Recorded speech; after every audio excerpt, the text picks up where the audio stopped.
तीन खेती कॉम्बिनेशन में से शुरुआती युवाओं के लिए सबसे बेस्ट कौन सा है?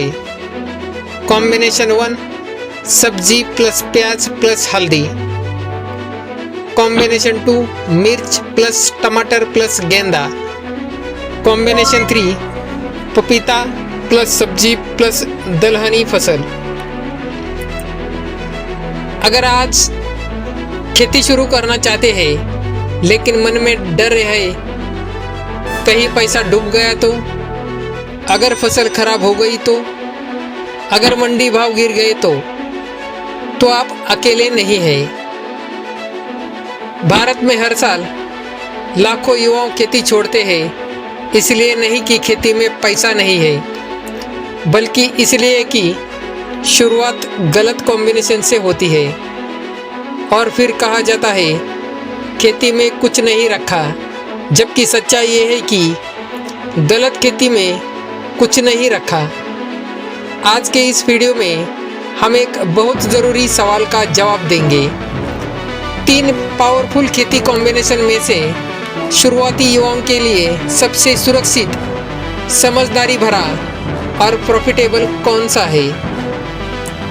वीडियो के आखिर में मैं आपको एक फाइनल पैराडाइट दूंगा जो आपकी खेती की दिशा तय कर सकता है।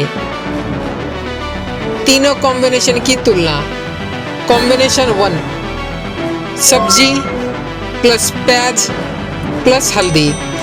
सबसे पहले बात करते हैं उस कॉम्बिनेशन की जो दिखने में सबसे स्टेबल लगता है। यह कॉम्बिनेशन किस सोच पर बना है? सब्जी तुरंत कैश, प्याज मीडियम रिस्क मीडियम रिटर्न, हल्दी लॉन्ग टर्म मुनाफा, मतलब तीनों टाइम फ्रेम में कमाई। लेकिन शुरुआती युवा यहाँ फंसते हैं। कहाँ है?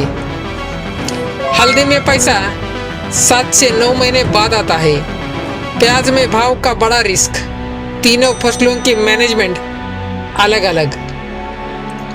अब सोचिए, जिसने अभी अभी खेती शुरू की हो, जिसके पास न अनुभव हो न ज़्यादा पूंजी, क्या वो इतना सब संभाल पाएगा?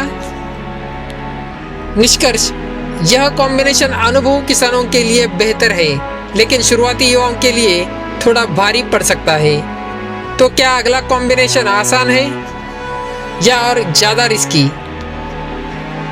कॉम्बिनेशन 2 मिर्च प्लस टमाटर प्लस गेंदा फूल। यह कॉम्बिनेशन युवाओं को बहुत आकर्षित करता है क्योंकि यह मुनाफा तेज और बड़ा दिखता है।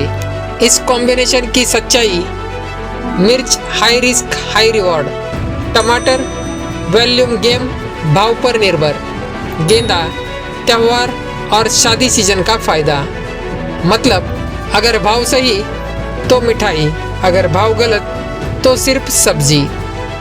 शुरुआती युवाओं के लिए समस्या: रोज मंडी भाव देखना पड़ता है, समय पर तुड़ाई और बिक्री जरूरी, जरा सी देरी इक्वल टू बड़ा नुकसान। यह कॉम्बिनेशन एक्टिव ट्रेडर टाइप किसान के लिए है, लेकिन जो युवा अभी सीख रहा है, क्या वो इतना प्रेशर झेल पाएगा? निष्कर्ष, मुनाफा ज़्यादा है लेकिन शुरुआत के लिए मानसिक दबाव और रिस्क भी ज़्यादा है। अब आता है तीसरा कॉम्बिनेशन जो शायद इस पूरी बहस को पलट दे। कॉम्बिनेशन 3 पपीता प्लस सब्जी प्लस दलहनी फसल। अगर खेती को आप सीखते सीखते कमाने का साधन बनाना चाहते हैं तो यह कॉम्बिनेशन आपको ध्यान से समझना होगा। यह कॉम्बिनेशन क्यों अलग है? पपीता 8 से 10 महीने लगातार इनकम, सब्जी शुरुआती कैश फ्लो, दलहन फसल कम खर्च, मिट्टी सुधार, बोनस आमदनी, मतलब खेत भी खुश और किसान भी। शुरुआती युवाओं के लिए एक ही समय में बहुत ज़्यादा रिस्क नहीं, लगातार पैसा आता रहता है। दलहनी फसल से गलती की गुंजाइश: अगर सब्जी में नुकसान हुआ तो पपीता संभाल लेता है, अगर पपीता लेट हुआ तो दलहनी खर्च निकाल देती है। यही वो सेफ्टी नेट है जो शुरुआती को जिंदा रखती है। अब सवाल का सीधा जवाब, शुरुआती युवाओं के लिए बेस्ट कॉम्बिनेशन कौन सा? कॉम्बिनेशन 3, पपीता प्लस सब्जी प्लस दलहनी फसल। क्यों? कम मानसिक दबाव, लगातार कैश फ्लो, सीखने की पूरी आज़ादी, गलती सुधारने का मौका। याद रखिए, खेती में पहला साल कमाने से ज़्यादा सीखने का होता है, और जो युवा पहले साल में जिंदा रह गया वही दूसरे साल में बड़ा मुनाफा कमाता है। अगर आप आज सही कॉम्बिनेशन नहीं चुनते तो अगले साल यही वीडियो देखकर कहेंगे काश पहले समझ लिया होता। अगले वीडियो में मैं बताऊंगा पपीता किस मिट्टी में सबसे ज़्यादा चलता है और कौन सी एक गलती पूरी फसल को बर्बाद कर देती है।